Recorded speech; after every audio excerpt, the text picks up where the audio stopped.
Hey, I'm in the mood today to watch a movie about dinosaurs, some time travel, cyborg assassins, and martial arts. You got anything for me? I believe I do. Future War! What's wrong with the box? Oh yeah, check this out. I bought this on Amazon, and it came like that. This is a blank DVD case with someone bought that at Walmart. Wow. Mm-hmm. Good $5 spent. Who are you? A tool.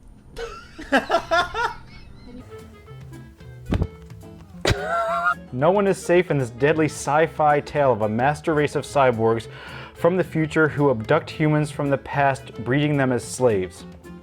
Bloodthirsty dinosaurs are trained as trackers, impossible to outrun. But when a human, Daniel Bernhardt, breaks free, a bloody war begins and the cyborgs are forced to battle against vigilantes, street gangs, and drug lords in a deadly race for the future.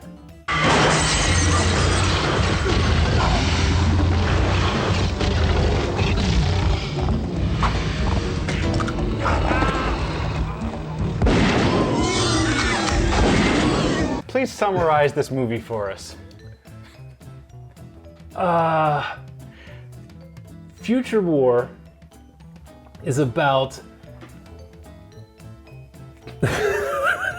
Future War is about a slave named Tool who escapes a spaceship with no one in it to land on the beach where he is being chased by a dinosaur and a mulleted cyborg. He runs through the streets of Los Angeles where he kills dinosaurs, finds a horn nun who hits him with his car, teams up with horn nun, they get on a train that goes nowhere, they get arrested, and they perform surgery on him, and then they reenact a Terminator scene in a police station. They go into the sewers to kill dinosaurs, and then he gets in a Jean-Claude Van Damme fight with Robert Z'Dar. Well done. Was that not bad? Well done. That shit made no sense. I'm a tool. The cyborgs are exactly how I would create cyborgs in the future. I would make one Robert Z'Dar, who is the king of these movies. Love that guy. Absolutely. Rest in power. Oh, you didn't tell me that. And the other guy had just a completely bitchin' mullet. We're talking mullet level hair here. He was amazing. He was the guy that was kind of dressed like a member from Kiss.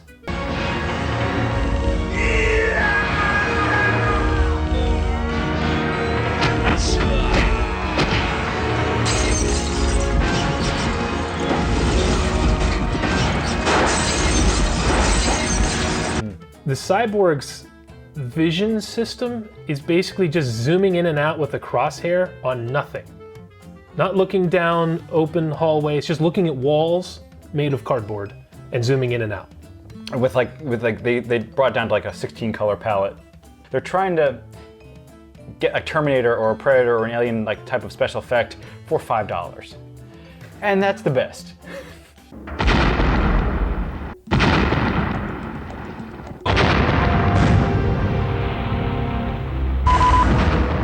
We had a character who looked like Van Damme, dressed like Van Damme, had the pants hiked up like Van Damme, like a similar haircut, the wah, the noises. The screams.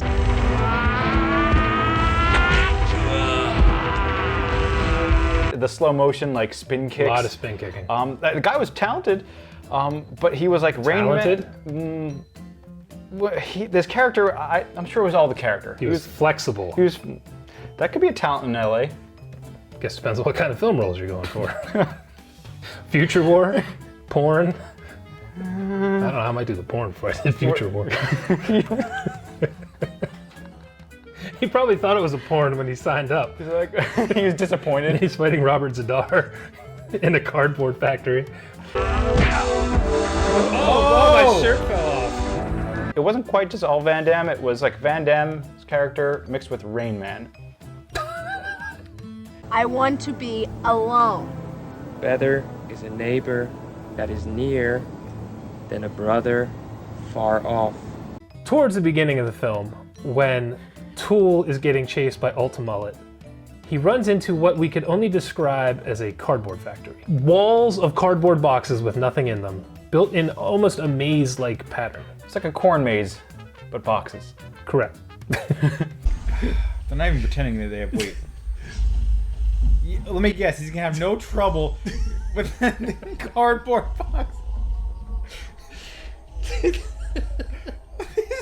I love the pacing, the music's all high intensity, and the dramatic scene is this mulleted cyborg burst through empty cardboard boxes and in slow motion, and just like they were trying to sell it. It's really well done. I think there was a glass breaking sound effect in there somewhere. There's a great shot where Tool throws an empty cardboard box at Ultimullet and he just swats it away like it's nothing. Because it was.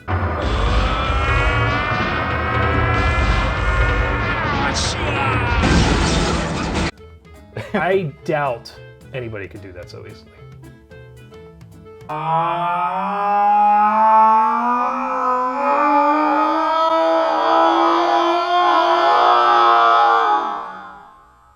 What are you doing? I thought we were gonna watch a Siddhar's film.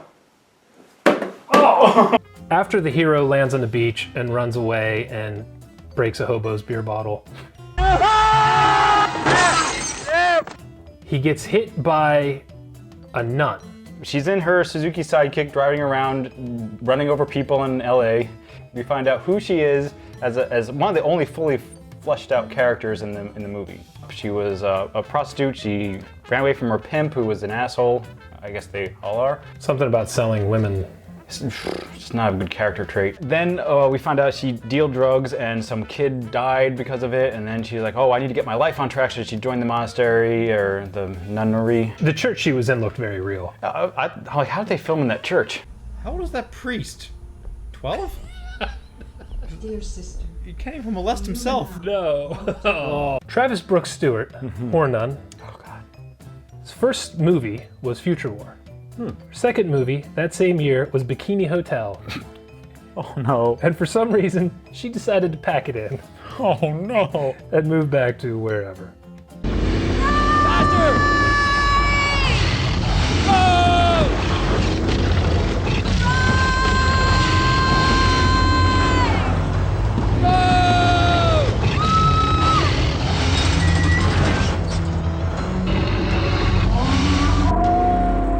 And knowing is half the battle.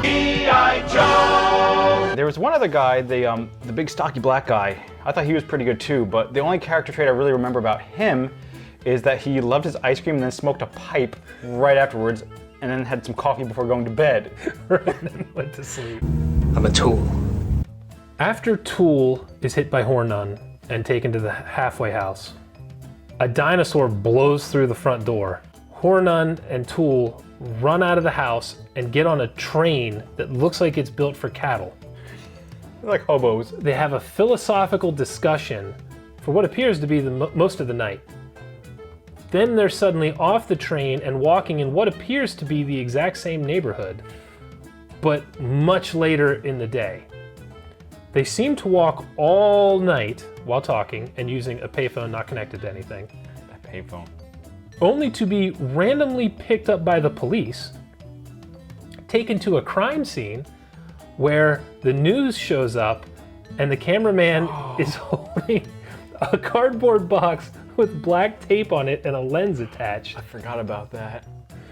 where they get involved in a police shootout with a dinosaur back at another cardboard factory.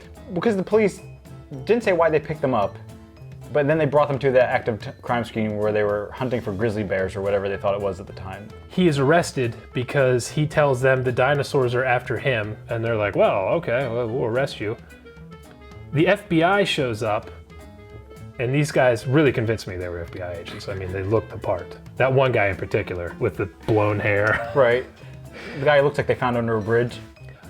Robert Zadar shows up to rain on the party, Yes! and then they just completely rip off the Terminator. Oh, it was the Terminator police scene. Unbelievable. Like, shot for shot. As shitty as you could make it. It wasn't as convincing. Robert Zadar didn't even do some of the shots where he had to fake taking a punch. I don't know if they just didn't have him or if he was like, I can't do that stunt. You're right. I have to move 4 inches. It doesn't have the chin for it. Oh. Where the tools are kept. When shit really starts going down, Whore Nun decides to use her street cred. She was a whore, and now she's a nun. I still can't get used to it. Whore nun.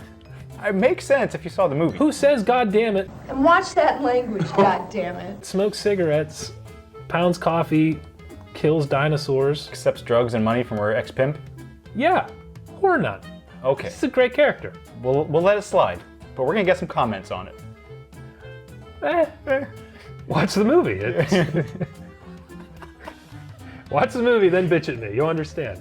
I was a whore doing tricks in back alleys. I stole drugs. Whore Nun uses her street contacts from when she worked on her knees a lot and gets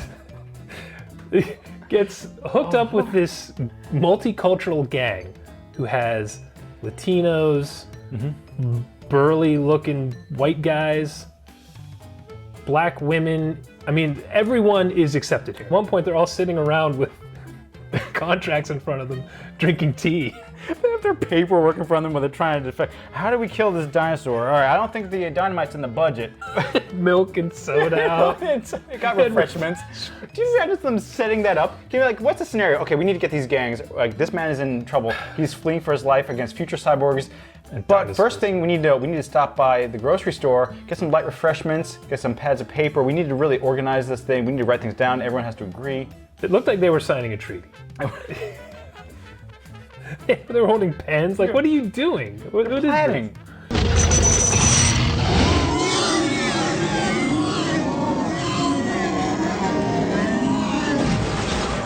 Every time they were going into the storm drain, I don't know what you call that. The hallway that never ended.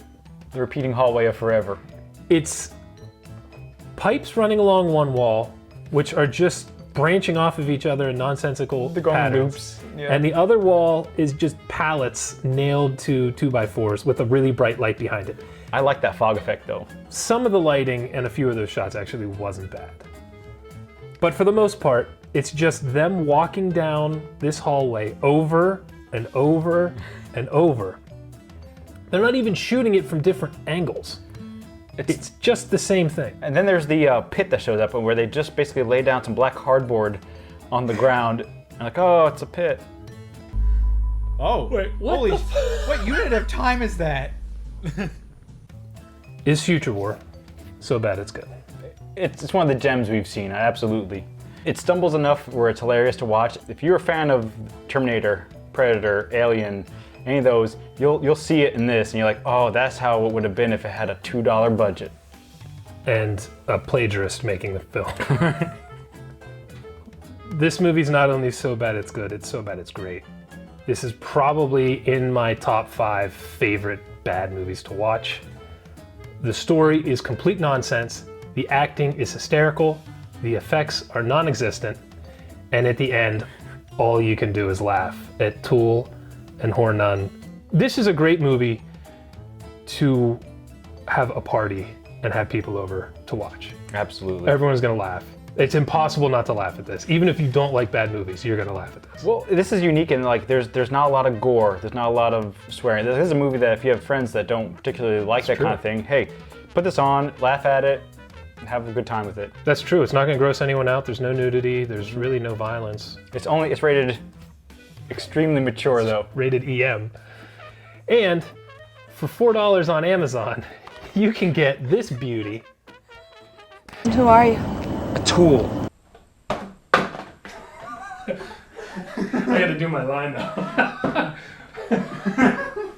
That's so dumb. This is retarded. Hit the camera.